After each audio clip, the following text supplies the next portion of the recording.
Current যখনই চলে যাবে আমাদের রাউটার অনু কিন্তু কোনো রিস্টার্ট নিবে না, নতুন থেকে মানে সব কিছুই জ্বলবে না। হ্যাঁ, কারেন্ট থাকলে কারেন্ট দিয়ে চলবে, কারেন্ট চলে গেলে সোলার থেকে চলবে। এখন সুইচটা বন্ধ করে দিচ্ছি, আমাদের এম্পিয়ার মিটারটা কিন্তু এই যে এবার চালু হয়েছে, এবার এম্পিয়ার নেওয়া শুরু করে দিয়েছে। ভিউয়ার্স, আমার হাতে দেখতে পাচ্ছেন এটা হচ্ছে AC DC solar wifi UPS. Current থাকলে আপনার রাউটার অনু কারেন্টের মাধ্যমে চলবে, কারেন্ট চলে গেলে আপনার রাউটার অনু অটোমেটিক সোলারের সঙ্গে কানেক্ট হয়ে যাবে। আচ্ছা, এই সিস্টেমটা কেন? সবসময় যদি আপনি শুধু ডিসি ব্যবহার করেন, ডিসি কনভার্সন কিট, অর্থাৎ 24 ঘন্টায় সোলার থেকে চলবে, সেক্ষেত্রে আপনার ব্যাটারি যদি 30 এম্পিয়ারের হয় অথবা 50 এম্পিয়ার 100 এম্পিয়ার হোক, কোনো সমস্যা নেই। কিন্তু 24 ঘন্টায় যদি চলতে থাকে, রাউটার অনু প্রতি ঘন্টায় 1 এম্পিয়ার করে কারেন্ট টানে। সেক্ষেত্রে আপনার 24 ঘন্টা যদি রাউটার অনু শুধুমাত্র ব্যাটারি থেকেই চলে, তাহলে 20 থেকে 30 এম্পিয়ার কারেন্ট 24 ঘন্টায় সে কিন্তু খেয়ে ফেলবে। আপনার ব্যাটারিটা হচ্ছে ব্যাকআপ কম দিবে, লাইট ফ্যান কম চালাতে পারবেন। ঠিক আছে, তো এটা হচ্ছে কনভার্সন কিট বলতে পারেন। দেখুন, এটার সঙ্গে প্রথম পরিচয় করিয়ে দেই, যেটা হচ্ছে প্রথমে কিছু এই এক সাইড থাকে ইনসাইড, মানে হচ্ছে এখানে আপনার রাউটার এবং অনুর সঙ্গে যে অ্যাডাপ্টার আছে সেই অ্যাডাপ্টারটা ইন করতে হবে। দেখুন, একটু পরে সব কিছু আমি প্র্যাকটিক্যালি দেখিয়ে দিব। আর এটা হচ্ছে আউটসাইড, এখানে হচ্ছে আপনার 2টা 12 ভোল্ট একটা 9 ভোল্ট আউট নিতে পারবেন, যেটা দিয়ে আপনার রাউটার এবং অনুর সঙ্গে কানেকশন দিতে পারবেন। পাশাপাশি একটি ইউএসবি পোর্ট পেয়ে যাবেন। ঠিক আছে, আচ্ছা, এটা fully automatic, no restart connection. আপনার কানেকশন রিস্টার্ট নিবে না। যখন এসি থেকে চলবে তখন এসির ইন্ডিকেটর জ্বলবে, যখন ডিসি থেকে চলবে, সোলার থেকে চলবে, তখন ডিসি ইন্ডিকেটর জ্বলবে। এটা সম্পূর্ণ অটোমেটিকলি কাজ করবে। ঠিক আছে, এখানে সোলার ইন করতে হবে, এখানে রাউটার বা অনুর আপনার 12 ভোল্ট ইন করতে হবে, এখানে রাউটার বা অনুর 12 ভোল্ট ইন করতে হবে। ঠিক আছে, চলুন আমরা প্র্যাকটিক্যালি জিনিসটা দেখে নিই, তাহলে আরও ক্লিয়ার বুঝতে পারবো। এখন আমার রাউটারের সঙ্গে অনুর সঙ্গে বা রাউটারের সঙ্গে কোনো কিন্তু কানেকশন দেওয়া নেই, সম্পূর্ণ খালি আছে। এই যে 2টা কর্ড আপনারা অর্ডার করার সঙ্গে সঙ্গে 2টা কর্ড পেয়ে যাবেন। এই কর্ড দিয়ে মূলত এখানে আউটপুট নিব। আর এখানে আরও একটা কর্ড পাবেন, যেটা আপনার সোলারের লাইনে কানেকশন দেওয়ার জন্য এই কর্ডটি প্রয়োজন হবে, এটাও আমি সঙ্গে দিয়ে দিব। আচ্ছা, প্রথমে আপনাদেরকে কি করতে হবে, দেখুন এই যে 12 volt in 9 volt by 12 volt in লেখা আছে, সোলার ইন লেখা আছে। দেখুন, আমার হচ্ছে রাউটার 9 ভোল্টের, খেয়াল করে ভিডিওটি দেখবেন।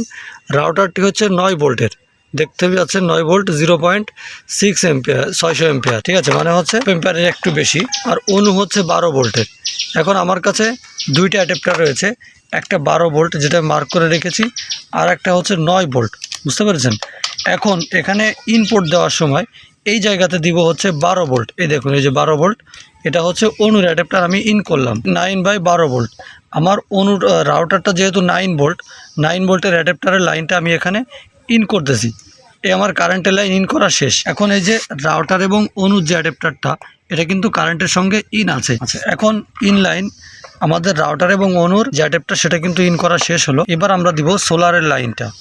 সোলারের লাইনটা দেখুন, এখানে যে ছোট্ট একটা ওয়্যারের মাধ্যমে, এই যে ওয়্যারের সামনে আমি ক্লিপ দিয়ে দেই, এখানে আমাদের সোলারের তার, এখান থেকে প্রায় 20 হাত দূরে আমার ব্যাটারি।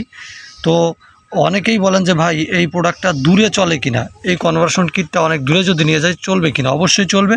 সেক্ষেত্রে ভালো মানের মোটা তার ব্যবহার করতে হবে, ব্যাটারির গোড়ায় লাইন দিতে হবে। ঠিক আছে, দেখুন এই যে আমি যে তারটা ব্যবহার করেছি, এটা হচ্ছে বিআরবি কুষ্টিয়া 2376 তার। এটা হচ্ছে 2376 তার। ঠিক আছে, তো এই তারটা দিয়ে মোটামুটি এখানে ঠিকভাবে লাইন চলবে। দেখুন, আমাদের সোলারের লাইনে এখানে ভোল্ট কত আছে, 13.7। যেহেতু আপনার ব্যাটারিটা এখন সোলারের সঙ্গে কানেকশন থাকবে, তো তখন এটা কিন্তু ভোল্ট বেশি থাকবে। সেক্ষেত্রে আমাদের রাউটার এবং অনুর কোনো ক্ষতি হবে না। এখন এই যে এখানে কিন্তু 13 ভোল্ট রয়েছে সোলারের, যেখানে সোলার ইন লেখা আছে, এখানে এই কানেকশনটা দিয়ে দিতে হবে। ঠিক আছে, তাহলে ইনসাইডের ওয়ারিং মোটামুটি শেষ। ঠিক আছে, এবার আমরা সুইচটা এখানে দিব। সুইচ যখনই দিব তখন এসির বাতি জ্বলবে, অর্থাৎ এখানে প্রথমে লাইন নেবে সে এসি থেকে। কারেন্ট যখন থাকবে না তখন হচ্ছে ডিসি থেকে লাইন দিবে। এই দেখুন, এই যে ডিসি ইন্ডিকেটর জ্বলতেছে। এসি ইন্ডিকেটর যখনই সুইচটা যখনই বন্ধ করে দিচ্ছি, তখন ডিসি ইন্ডিকেটর অটোমেটিক জ্বলতেছে। আচ্ছা, এখন আমরা আউটপুট দিব রাউটার এবং অনুতে। দেখুন, আমি এখানে 12 ভোল্টের আউটপুটে এখানে পোর্ট লাগিয়ে দিচ্ছি। যেহেতু আমার অনুটা 12 ভোল্টের, এজন্য আমি অনুতেও লাইন দিয়ে দিচ্ছি। দেখুন, আমি অনুতে সংযোগ দিয়ে দিয়েছি। ঠিক আছে, এই যে 12 ভোল্ট থেকে, যেহেতু আমার অনুটা 12 ভোল্টের। আচ্ছা, এইবার আপনার যদি বুঝতে অসুবিধা হয় সেক্ষেত্রে আমাকে বললে এখানে কোনটা অনু কোনটা রাউটার সব কিছু লিখেই দিব। হ্যাঁ, যেহেতু এই প্রোডাক্টটা হচ্ছে আমি যখন অর্ডার নেই তখন আপনাদের থেকে রাউটার এবং অনুর স্টিকারের ফটো নিয়ে নেই। আচ্ছা, এখন আমার রাউটারটা যেহেতু 9 ভোল্টের, সেক্ষেত্রে আমি 9 ভোল্টের পোর্টে আরেকটা কর্ড লাগিয়ে দিব এবং এবং আমার রাউটারের যে 9 ভোল্টের পোর্ট আছে, এই যে এখানে আমি রাউটারের পোর্টটা লাগিয়ে দিলাম। ঠিক আছে, আউটপুটে লাগিয়ে দিয়েছি। দেখুন, লাইন দেওয়ার সাথে সাথে একটু পরে আমাদের অনু রাউটার সব কিছু কিন্তু লাইন ঠিকভাবে পাচ্ছে। দেখুন, অনুর ইন্ডিকেটর জ্বলতেছে, রাউটারের ইন্ডিকেটর কিন্তু জ্বলতেছে। এদিকে আমাদের এসি থেকে যেহেতু চলতেছে, এখন যেহেতু কারেন্ট আছে সেক্ষেত্রে এসির ইন্ডিকেটর জ্বলতেছে, কারেন্ট থেকে লাইন নিচ্ছে।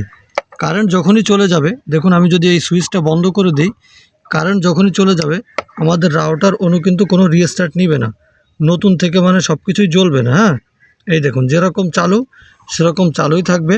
আপনারা একটু খেয়াল রাখেন, এই যে এখানে লাইট আমি এই ধরে রেখেছি, এই যে দেখুন আমি যদি সুইচটা বন্ধ করে দিই এখানে কিন্তু ইন্ডিকেটর সব কিছু জ্বলে থাকবে। হ্যাঁ, হয়তো ক্যামেরায় তেমনটা আসছে না। এই দেখুন, এসি লাইন দিলাম, আবার আমি এসি থেকে ডিসি করে এসি বন্ধ করে দিচ্ছি, তখন কিন্তু ঠিক থাকতেছে। এইবার কারেন্ট থাকা অবস্থায় আমাদের এই যে এম্পিয়ার মিটার থেকে, এটা এম্পিয়ার মিটার লাগিয়েছি সোলারের লাইনে, কোনো রকম কারেন্ট নেয় কিনা সেটা দেখার জন্য দেখুন এখন কিন্তু ডিসিতে চলতেছে। হ্যাঁ, যখন আমি এসি লাইনটা অন, দেখুন মিটারটা ভালো বোঝা যাচ্ছে না, তো এখন এম্পিয়ারের খাতায় কিন্তু 0 মানে ভোল্ট 13 ভোল্ট, এম্পিয়ার কিন্তু 0 যেহেতু আমাদের এই মেশিনটা এখন এসি মোডে রয়েছে, অর্থাৎ কারেন্ট থেকে লাইন নিচ্ছে। যখনই আমি এই এসি লাইনটা বন্ধ করে দিব 0 আমি কিন্তু সুইচ দিচ্ছি, এখন এসি লাইনের সুইচ বন্ধ করব। দেখুন আমি যখন এই সুইচটা বন্ধ করে দিচ্ছি আমাদের এম্পিয়ার মিটারটা কিন্তু এই যে এবার চালু হয়েছে, এবার এম্পিয়ার নেওয়া শুরু করে দিয়েছে।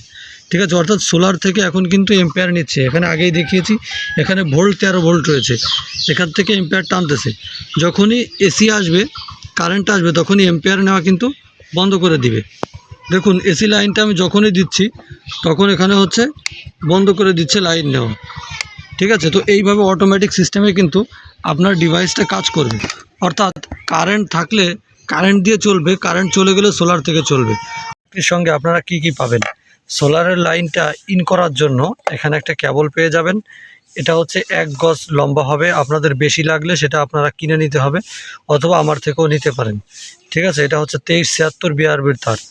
এই পোর্টটা লাগাবেন হচ্ছে এই যে সোলার ইন লেখা এখানে, আর এটা হচ্ছে আপনার সোলারের ব্যাটারিতে লাগাতে হবে। ঠিক আছে, আর এই যে আউটপুটের জন্য একটা কর্ড দেওয়া হবে, এই কর্ডটা আপনারা এখান থেকে যে কোনো 2টা পোর্ট ইউজ করবেন এবং এটা দিয়ে হচ্ছে মোবাইল চার্জ করতে পারবেন। ঠিক আছে, এটা হচ্ছে মোবাইল ইউএসবি পোর্ট।